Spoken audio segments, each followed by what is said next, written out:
Yeah, go ahead. Hi, I'm Kayla Wooten. I'm Jules Lusk. I'm Maria McFarland. I'm Kaylee Little. Thank you.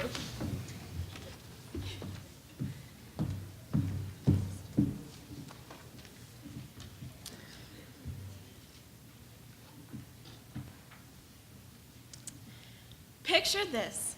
Your little brother comes home from his doctor's appointment and your parents tell you that your brother needs a kidney transplant within a year. If he gets the transplant, he will live a long, happy life. Without the transplant, your little brother will die. He is put on the list for a kidney transplant and you have hope that he will get the kidney in time. He has a whole year to get the transplant. But time passes and still no transplant. And after 365 days of expensive dialysis, painful treatments, and complete and utter suffering, you watch your little brother draw his last breath. Sadly, this tragic ending is far too common. According to the United States Department of Health and Human Services, 22 people die each day due to a lack of organ donation. There's clearly a problem here. The prompt states that, quote, the government should legalize the sale of human organs to promote well-being, end quote. The Merriam-Webster Dictionary defines well-being as, quote, the state of being comfortable, healthy, or happy, end quote. By the end of this debate, you will see that this prompt is the solution to the problem I have illustrated. Ladies and gentlemen, my name is Maria McFarland, and I hope that you will stand with me in affirmation of legalizing the sale of human organs because it will bring down the number of deaths caused by a lack of organ donations and has been proven to work. It is not an outrageous idea, and ultimately, it would promote personal well-being. To start off, legalizing the sale of human organs will bring down the number of deaths caused by the lack of organ donations. In every country that performs transplants, recipients have two options. They can either get a donation by a living family member or a friend, or they can be put on a waiting list that may help them receive an organ from a deceased donor. All of these countries have long waiting lists, and as I've stated before, most will never receive the organ that they need. However, there is one exception. In Iran, there are people waiting to donate organs. This is because in Iran, it is legal to sell your organs.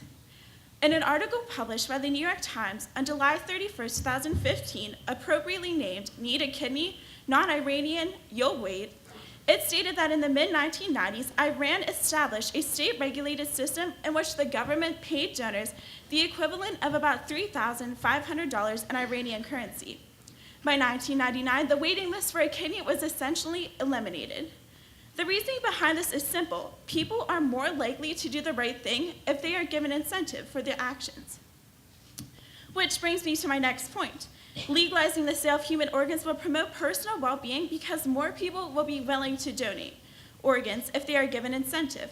Psychologist B.F. Skinner termed operant conditioning, which is the technique of using a series of rewards and punishments to get a desired behavior.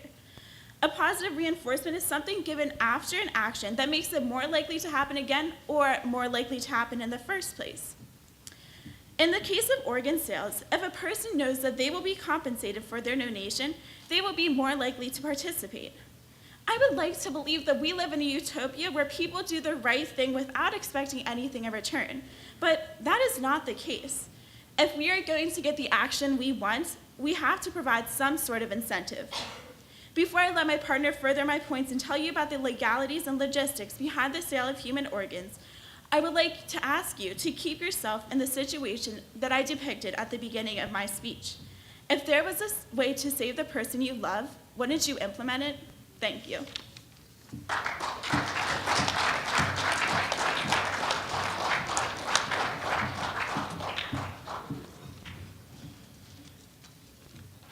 4. That's the number of times that my grandfather has been legally declared dead. And 13 years ago, my huge family crammed into a waiting room to be there when he woke up. He had received a heart transplant. Being 13 years ago, my personal recollection of this experience is quite vague, but my memory of my grandfather is extremely vivid considering I visited him over the weekend. Notice how I use the word received. My grandfather was given a heart by an organ donor. He did not have to pay for his life. This brings us to the topic of this debate. But before I begin, I have another story to help put everyone in the right mindset for what you're about to hear. Oddly enough, my family has had more than one organ transplant experience. A few years ago, my uncle, who had been going through kidney failure, was told that dialysis just wasn't doing enough. My aunt turned out to be a match and willingly gave her brother one of her kidneys to keep him alive.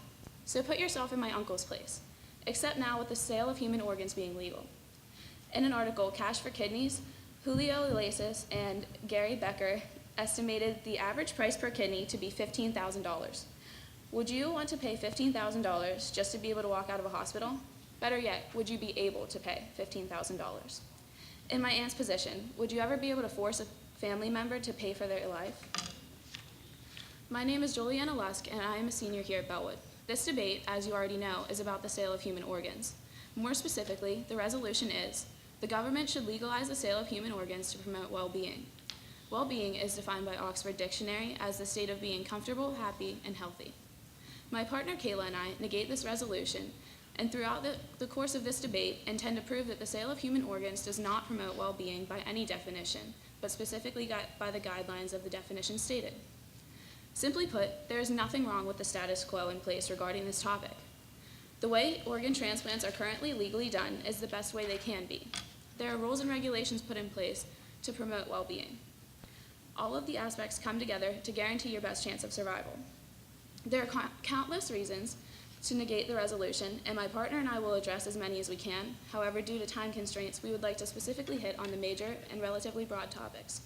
I apologize in advance for some gruesome aspects of this debate, but we would like to be blunt with the problems that arise when the status quo is altered, as the affirmative side suggests. The sale of human organs should not be legalized because it is unethical, it will increase murder rates, it exploits the poor, it would not be regulated, there would be medical complications, and organs would not go to those in most need. Let's go back to the scenario from earlier. Putting yourself in my aunt's position and asking your brother to pay $15,000 for one of your kidneys.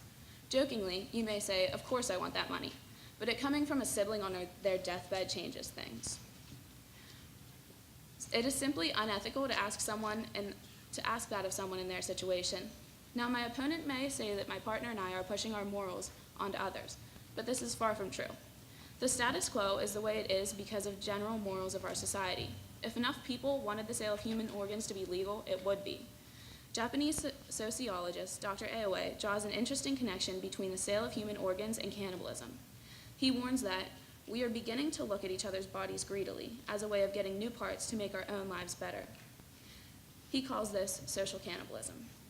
The brutal reality of the legalization of the sale of human organs is that murder rates would increase. As it is now, there are horrific stories of people waking up missing organs, but when you put a price tag on these organs, the instances will go up. So listen to each point made, but keep the mindset of your emotions being the seller and the buyer. My partner and I hope that you see as we do, it is much better to be a donor or receiver.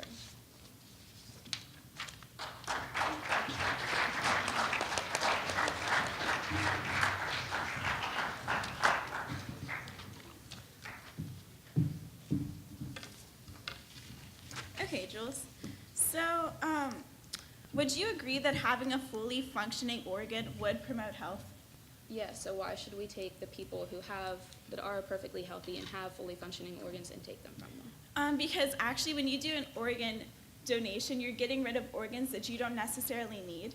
And so they would still be like fully functioning and have their health. But there are so many problems that can arise from it. You can have infections that could end your life, and your life is restricted. So say you donate a kidney, there are certain things you can't do, like physical activity-wise. Mm-hmm. Yes, and I understand that, but that's why we have medical consent. The person donating the organ will say that they agree to do it and they understand all of the risks, all the potential risks that they are going to be faced with, but they want to weigh the possible outcome of saving someone's life and being paid for it, as opposed to the possibility of them dying from it. But then their well-being, that's not promoting their well-being. They're not comfortable. They're missing an organ. They have infections. They're sick. So it's not promoting well-being. But well-being's still being promoted because the person receiving the organ is going to have a chance to live. But there are so many complications with that too. There's a huge percentage of organ transplants that don't work because your body can reject the organs. Yes, so if more people are willing to donate the organ, we will have more organs available to use for recipients to have, so that way we can better match the organ with the person. But with the sale of organs being legal, there's no way to regulate an organ market. So if there's not the right testing that needs to be done, and in that case, that would increase the percentages of organs that are rejected by people's bodies. There is a way to regulate it. The medical provider will be able to regulate it. Okay. And then, so you were saying that it's important to have positive reinforcement and incentives. Yes. Correct? So isn't saving a life positive reinforcement? Yes, saving a life is a positive reinforcement, but if a person doesn't know the person that's going to be receiving the organ, then they, most people could honestly care less if they save a life. They want something that they can have now that they can use, as opposed to just thinking that they save life. There is no altruism right now. Okay. So, in your opening scenario about the little brother, Yes. what about the case where your family wouldn't be able to afford that, and you watch somebody else who's not in as much of a time constraint as your brother is, who has enough money, buys the organ, and then your brother wouldn't get one? Yes, so I understand where you're coming from, and I think that if this were to be implemented, there would be some critiques that we would have to make, and one of those would be we're not getting rid of organ donations. Organ donations will still be there. There will be But organs if people that can get paid, they're more likely to get paid and not donate. Yes, and I agree, but like you said, So it'd go to the people who could pay. It wouldn't go to those in most need. yes, but like you said, you use the example of your aunt having to pay, your uncle having to pay your aunt for giving him the organ, but that wouldn't be the case. Your aunt could still donate the organ.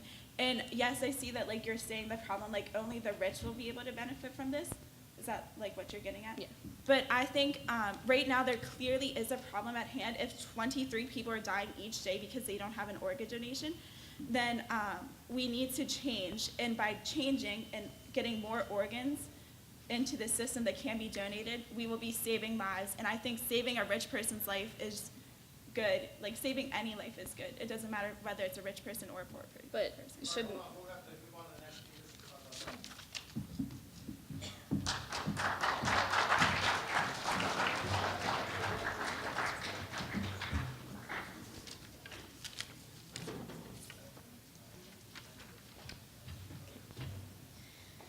My name is Carrie Little, and while I have high hopes for humanity existing in a perfect utopia where everyone helps each other out purely just to help each other out, this is sadly not the case. As you've already heard in my partner's opening, 22 people die each day waiting for an organ. As she further explained, using psychologist B.F. Skinner's concept of operant conditioning as an incentive to increase the circulation of organs simply means more life-saving procedures will be able to be done. Obviously now, reducing the number of people who unnecessarily have to die purely due to the fact that supply does not match the demand is amazing, and we should want to try to do this. My partner painted you a picture of a typical death caused by lack of an organ. Do we really want to allow this situation to continue for 22 different families a day? When someone chooses to help save a life, putting themselves at risk of contracting an infection or having surgical complications, we should all want to thank them and reward them, showing them how much we appreciate it. Now, my partner and I, of course, do acknowledge that it'd be absolutely wonderful to have people want to do this out of the kindness of their hearts. However, humans don't work without motivation, which is seen in the way we compensate our medically beneficial activities. As according to the article entitled, 7 Legal Ways to Make Money with Your Body by Banquet, all of the following actions should be done out of the kindness of one's heart, but are instead compensated. Selling blood and plasma, selling sperm and eggs, selling breast milk, selling hair, and selling your consent to agree to be in a medical experiment. Now, while these are compensated, blood drives and locks of love are still relevant and exist, meaning that it is important to note that while we legalize the sale of organs, this does not necessarily mean that donation will become obsolete. Take Jules' example for instance. Her aunt still could have chose to donate. Just because we're saying it's now legal to sell your organs doesn't necessarily mean you must sell your organs. People who still do have that kindness in their heart and don't need the outside motivation will continue to do so. Overall, compensation for organs will just result in increased interest and more in circulation. It's no different than choosing to sell your plasma over going to a blood drive and donating it. Now I'd like to conclude my speech by addressing the contentions so far made by my opposition. First off, they talked about it being unethical with the status quo. While that is true in the moment because it's not allowed, the status quo can change as our ethics shift and our need for things changes. So the social cannibalism, while relevant right now, once we legalize it, it's no longer an issue because our ethics has changed on how we view this issue. Second contention was the murder rates. However, Jules said herself, this is already an issue. People wake up without missing their organs. Now that it's legal, there's going to be a procedure to actually go out and sell your organs. So in reality, we're actually going to be able to regulate this, have more action taken if people do murder other people for this. So the problem isn't going to get any worse, and now we're going to have an actual system to address it. Finally, it got brought up about exploiting the poor and not being able to afford it. However, as I stated, donations still exist, and now we're going to have more in circulation. So think about it this way. If you're able to buy it and you have the means of being able to afford this, you are now able to bypass that waiting list. That means that waiting list, however, is going to be shorter because not everyone is just sitting around waiting. So while the poor, while the rich is going to have an advantage because they're just going to be able to go out and immediately buy their organ, the poor is also going to have an advantage because now they're not competing with 5 million other people. And finally, another issue with that is we have to take into consideration that while the choice is either you can sell it or you can donate, there's still going to be instances where you're automatically going to donate it and selling's not a choice. For example, if you consent on your license and you die in a car accident, most likely and you have consented to the organ donation, they're still going to be able to utilize them without the cost. So it's very important to keep in mind that donation is not becoming obsolete. All in all, we should legalize the sale of human organs in the United States. If we save even one life, whether that be a rich person's life or a poor life, that is one less unnecessary death and heartbreak for a family. Thank you.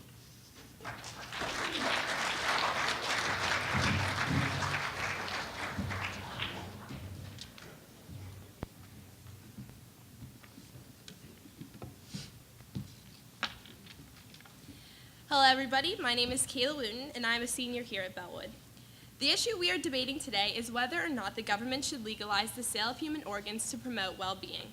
My partner Jules and I believe that the current organ donor system is correct the way it is, and therefore are a negation of the issue previously stated. I would like to start off first and foremost by addressing some of our opponents' points. They first stated that money is an incentive, so more organs would come into the organ donor system. And that's the thing, money does motivate people. Money can motivate people to kill others to obtain their organs for their own profit, and then murder would increase. They said that organ sale would promote people's well-being. Maria said that a new healthy organ in someone's body would promote their well-being, and that is true, but what about the people who go through the major surgery to give their organ to somebody else? And what is it for? It's not out of the goodness of their heart, it's to obtain money. And I agree with Carrie that we can never have a utopia. That's true. You're never going to live in a perfect world. But where we can try to accomplish that, we should. And that's where we keep the organ donor system the way it is today. As my partner Jules has already clearly stated, our side of the argument comes from our idea of keeping the status quo the same. We believe the way organs are distributed in the medical field today is most fair and most ethical. The standard set in this process is widely accepted by society. So as we argue, in no way are we pushing our morals onto you, but rather pushing to keep this just system just as it is. Which brings me to our first point, outlined already by Jules, that the sale of human organs is completely unethical. This one reason basically covers our whole reasoning behind this debate. The sale of human organs is unethical and immoral because it will increase murder rates, as I have already stated, exploit the poor, and organs would not go to those most in need. Let's talk about a potential increase in murder rates. This may sound incredibly far-fetched, but the truth is it's not. Allowing the sale of human organs turns people like you and to me, into literal walking dollar signs. In today's society, we always see events where people rob convenience stores and banks, obviously for money. People are motivated by money. By putting a price on a human organ and essentially devaluing human life, what is to stop people from killing to obtain other people's organs for their own profit? This is a horrible thing to say, but it must be said. Allowing the sale of organs will not save lives, it will endanger the lives of innocent people. So speaking of the value of human life, I would like to address the fact that the sale of human organs will exploit the poor and in turn only benefit the rich. It is not illogical to say that many who would be selling their organs would be people in financial crisis, while those who benefit would be the wealthy because they are the only ones who can afford such a sale. I believe the article, Growing Market for Human Organs Exploits Poor, published by Michigan State University, states it best when it says, "This, as in organ sales, is a serious form of exploitation of impoverished people whose bodily organs become marketed, as in the black market, commodities to prolong the lives of the wealthy few. The way the organ donor list is conducted now is fair and according to a person's necessity, which I will elaborate more on later. If the sale of human organs were to be conducted, the system would turn into a completely unfair system. The article, Buying and Selling Organs Would Create an Economic Class War, written by Professor Katrina A. Bramstead, posted by the New York Times, states, "If all patients have equal value as humans, then they should have equal access to health care. This stipulation crumbles, however, when organs can be bought and sold." Basically, what the statement says is that as equal human beings, the health care we receive should not be based on our financial state. Those on the organ donor list should not be considered for an organ transplant based on the amount of money in their bank account. It should be based on a person's necessity, which leads me to our third and final point. Introducing the sale of human organs will take away more readily available organs from those who may need it most. I believe it is best said in the article, Buying and Selling Organs Proves Immoral, posted by Bearing News. The article states, "This, as in organ sales, would give the wealthy an unfair advantage for obtaining donated organs and tissues by creating a rich survive, poor perish situation, which should be life-saving, becomes an unbalanced and dirty practice that could potentially overthrow the whole medical system. I fail to understand where a situation like this could promote our well-being. Creating a survival of the fittest type environment where only the rich can survive fails to replace our current system where all those on the organ donor list have fair and equal opportunity." To conclude, I would just like to state that the current system we have has been accepted for many years as fair, right, proper, and completely ethical. The system gives all those on the organ donor list an equal opportunity for potential organs. Your wealth is not taken into account, you are not exploited because of your financial state, and a dollar amount is not put onto your life. The system is correct and promotes our well-being more so than the opposing side, and therefore should remain as it is. Thank you so much for your time and attention.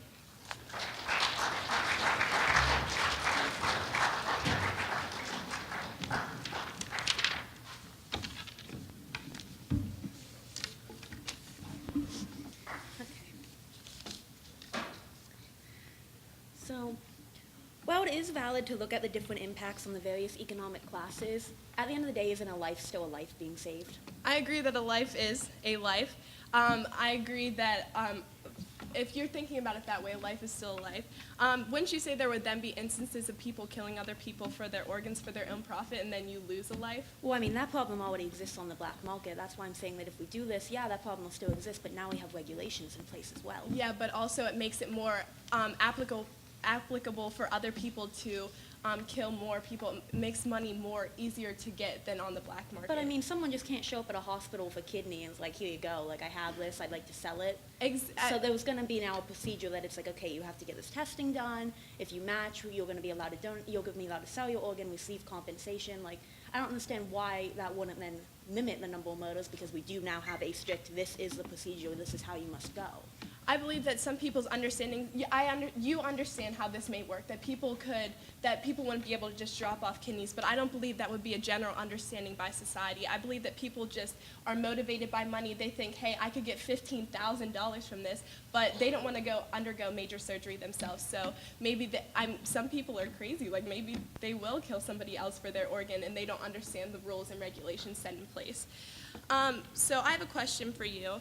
How would organ sales promote equal opportunity? Elaborate, please. Okay, so the system we have in place now is there's an organ donor list set in place. It's an order of need. So everyone has an equal opportunity to get an organ in order of necessity. But with organ sales in place, anybody who can afford it can get one, and maybe they're not as needy. And I understand you say more organs would be in circulation, but it still creates that unfair thing. So I'm asking how you think it would promote. Well, in America already, we don't really have total equal opportunity. For example, in the article, Selling Your Organs, Should It Be Legal?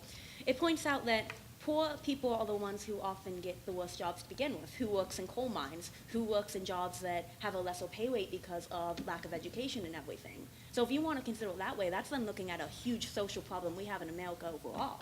Yeah, and I believe that is something that is a problem, but in this specific debate, it's a huge basis of this thing. If people are unable to get equal opportunity, it creates an unfair basis for them. It creates people not being able to appreciate well-being because they're not happy, and they're probably not healthy because they went under major surgery. But now the poor people who cannot afford the organ buying and are still on the organ donation list, they now have less people to compete with. That's where more organs in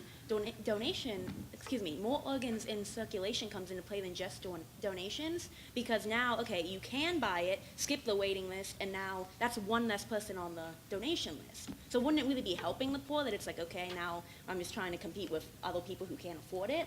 Like, Well, the magnitude's going to be scaled back. I understand what you're saying, but there would be instances where maybe a poor person would be more needy. If you eliminate competition below them, it does nothing for them. They're still on that list, and the person who is below them is out of it, but it doesn't matter. They'll still be then at the top of the organ donation list, and as I've stated a couple times, the organ donation system will still coexist with this. It's not one or the other. Yeah, but I believe it would make it unfair, and it wouldn't promote well-being. All right, we can go to the next one.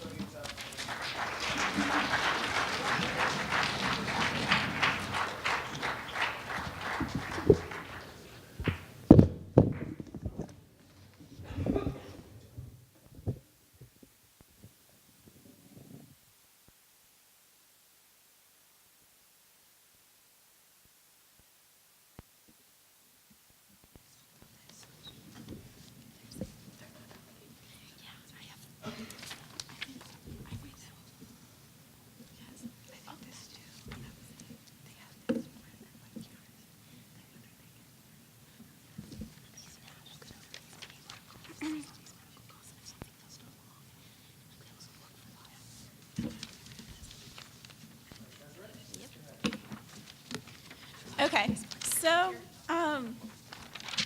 throughout like your whole argument, you guys kept saying that people who underwent surgery, their personal well-being will be depleted because they like won't be healthy, like fully functioning after their surgery, correct?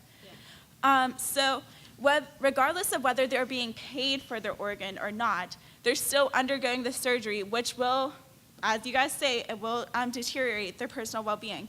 But that's going to happen whether they're paid for the organ or not. So do you guys disagree with organ donations completely, since that demotes personal well-being? No, but what we're saying is some people who wouldn't choose by themselves to just donate an organ that are in need of money would donate their organ specifically to get that money, so they wouldn't be donating them to begin with. So it isn't promoting their well-being. But we'll have regulations and everything, so if you say that they're gonna then have problems caused by this, that their doctor's gonna see that. Like, the doctor's gonna do a full examination and make the call, are you allowed to do this or not? You can't predict everything that will happen after a surgery like But that. at the end of the day, you have medical consent over your body. You can choose, like, they The will concept of body autonomy. Yes. What we're stating here is that people now can give out of the goodness of their heart, correct? Correct, Yes. and they will Okay, still be well, able to. But the problem with that, the problem with organ sales is the only reason they're doing it is because money is included. It's the incentive. So they wouldn't do it by themselves. It's not out of the goodness of their heart. So they would be doing it only for money. And so, like, the major surgery that they undergo, it's like there could be infection, there could be this and that, and I understand that their doctors are there, but the only reason they did this is for money. It's not out of the goodness of their heart. Okay, so what about occupations such as police officers, firefighters, and the military? We pay them to save lives. They're being paid for what they're doing. It's not like just fully This is about altruism. well-being. It's Well, their well-being's being affected too because they're putting their life on the line to save other people, and they're being paid for it. So how is that different than people donating their organs and You're being paid for that? compensated for taking a risk that, okay, I might wake up from surgery and get an infection on the surgical site. Because of that, I'm going to be compensated. How is that different if you're going to say that that's like unethical and everything? How is it different than us sending a police officer out saying, you might get shot today, but I'm going to pay you? Well, the difference between that is usually a police officer goes into the thing, yes, it's an occupation, so they're obviously going to get paid, but they go into it because they're saving lives. The reason people would come out of the woodwork to donate organs under organ sales is because of money. That's the only reason they would be doing it. It's not out of the goodness of their heart. It's because this new money incentive is introduced to them, where police officers, I don't see the connection because it's an occupation, they're obviously going to get paid, and they're doing it because it's out of the goodness of their heart. They want to protect citizens. All right, I think you're making a generalization, but do you have any questions for us? Okay, so you brought into, you said about how you can donate blood, sperm, egg, this and that. So I fail to see the connection where it relates to this because in organ sales, they're undergoing major surgery. Like when you donate blood, sperm, and egg, it's not. I would say on the same You're level. not at risk for dying. Yeah. If you're gonna Well, donate you an can be. I mean, they go in and they take your eggs out. That's a very invasive surgery, and you can have complications. They can puncture your uterine wall, for example. But you choose to undergo that risk because you know that at the end there's going to be a payout. Okay, so eggs are a little bit different, but like everything else, like hair, sperm, you're not going to die from donating I mean, those. we could play the game that, I could go get my hair cut and they could accidentally miss and slit my throat. I mean, anything could potentially have a risk. Yeah, and we There's no understand that. guarantee you're going to But escape anything without some damage. How is that? What's the chance of them slitting your throat when you're getting a haircut compared to when they're cutting you on the surgical table? Yeah, but I mean, what's the difference what's the risk then that I'm going to have a professional doctor cut me open, take out a kidney, stitch me back up, prescribe me an antibiotic, and I'll go in and Because visit the them. doctor Something can't- goes wrong, though, they're there for me. Like, I It can happens say. all the time, though. That's the thing. People die all the time from infections and surgery. But you don't hear all the time of people dying from a haircut. And then these But it people, still like the is. people who do it just for the money, they're then going to have to spend a huge portion of that money on their health. People already bills have and to getting- pay for the costs, though. For example, some of the medical costs already including that people have to cover all insurance deductibles, pre-transplant evaluation and testing, fees for the recovery, not including the non-medical costs such as food, lodging, and phone calls for you and your family, transportation to and from. I mean, already this is a costly thing you're doing for donation. But they would I still have a receive money? statistic from the U.S. renal data system that said that a year of kidney dialysis, which the kidney is the most needed organ donation, it costs about $72,000 per year. And Jules, you used the statistics that said the average price of a kidney would be $15,000. Well, compare that to $72,000 of the cost of dialysis alone a year. But most likely they're already having to go through dialysis, so it'd be an extra cost for them to get the kidney, and therefore it's like an extra expense that they wouldn't have to go through. Yes, with our but they current wouldn't have to system. wait as long to receive the organ, so it would not be $72,000. And It would still work out at the end. everything will have a cost.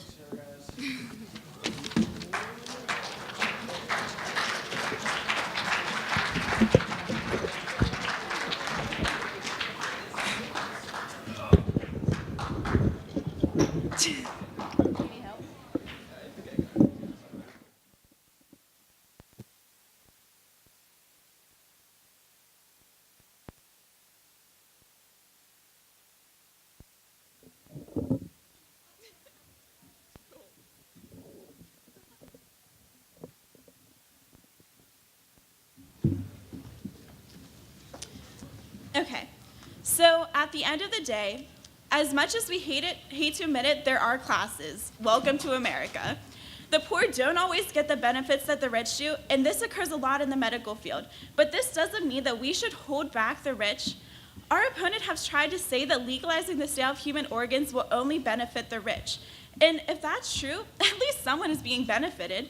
After all, a life is a life, and we can't penalize the rich just to keep everything fair. One of the contentions that our opponent brought up was that our current system has been accepted for many years. And yes, I understand that, but there are flaws and you can't deny that. If 22 people are dying each day, then our current system is not working. They said that the status quo is fine, but again, 22 people are dying each day, so clearly the status quo is not working. They also said that it would increase murder rates, but the black market does that. Like, people are murdered on the black market each day to harvest their organs. So if we come up with a regulated system, then people will have another option. Right now, the only option to buy an organ and to get off the waiting list is to buy an organ from the black market. So if we open this up where people can legally sell their organs, then we will actually decrease the number of people using the black market. There's two sides of it. There's people that are killing people to harvest their organs, and there's people that are buying it. But if people stop buying from the black market, then less people will be murdered. And lastly, they said that we should not be in favor of legalizing the sale of human organs because it goes against the general morals of society. But think back to interracial marriage and gay marriage. Those were both things that were not socially accepted, but society changes as time changes, and morals change. So therefore, we should also change with society and help to fix this problem at hand. My partner and I have given you plenty of proof to support that legalizing the sale of human organs will promote personal well-being. We have used real examples of a country where this has already been implemented and have shown that it resulted in the waiting list being almost eliminated. And this shows that if we legalize the sale of human organs, we will save more lives. And I'm sure that we would all agree that saving lives is promoting personal well-being. We have also provided you with examples of other parts of us that we give medical consent to. Our organs are a part of our body, and we should be the ones who decide what to do with it.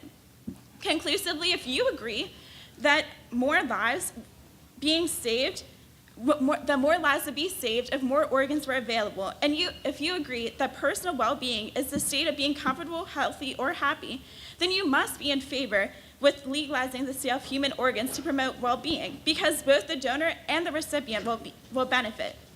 Don't let another person die just to keep things fair. After all, life isn't fair. Thank you.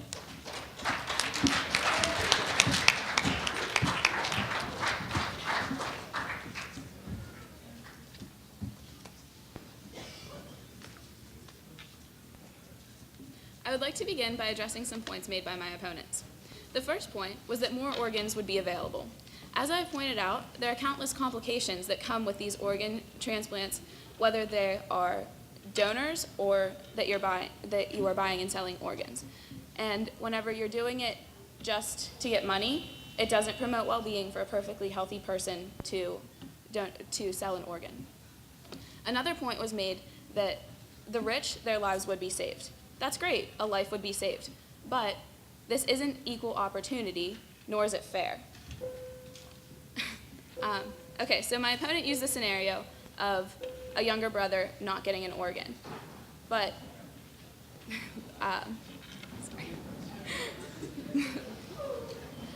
But if their brother wasn't getting an organ and somebody who was rich was getting the organ instead, how is this okay? The bottom line is that the sale of human organs exploits the poor. Another point that was made was that there's already murders for people to harvest organs. And yes, this is a problem, as I have said, but people steal, as my partner has elaborated on, people steal so that they can get money for things that they steal. When you put a price tag on an organ and you can legally sell that organ, there's going to be more cases of this. Another point that was made is about the sperm, hair, and eggs and all of that being sold. And as we have elaborated on during the crossfire, this is completely different. It's not a major surgery, and your well-being is not even close to as affected as it would be from organs being removed from your body. My partner and I still firmly stand in negation of the resolution that the government should legalize the sale of human organs to promote well-being. Sure, there is potential for more organs to be available, but by what means? And at what cost? So, when you look at the big picture of society, with the sale of human organs being legalized, what do you see after hearing what you've heard? Well-being, by Oxford Dictionary, I would like to remind you, is defined as the state of being comfortable, happy, and healthy.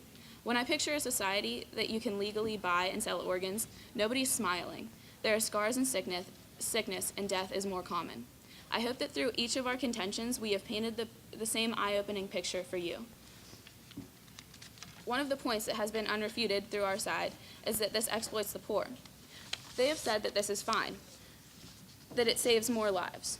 But bottom line is, nobody would be okay with something that exploits just the poor. So again, let's go to my opening scenario. Are you even considering forcing someone, family or not, on their deathbed to pay you money they don't have for you to save their life? To put things simply, we should give life to others the way it was given to us, freely. No one has to make bail or pay a toll to be born, so why should it cost an arm and a leg to obtain a life-saving organ? Organs should be given to those in most need, not those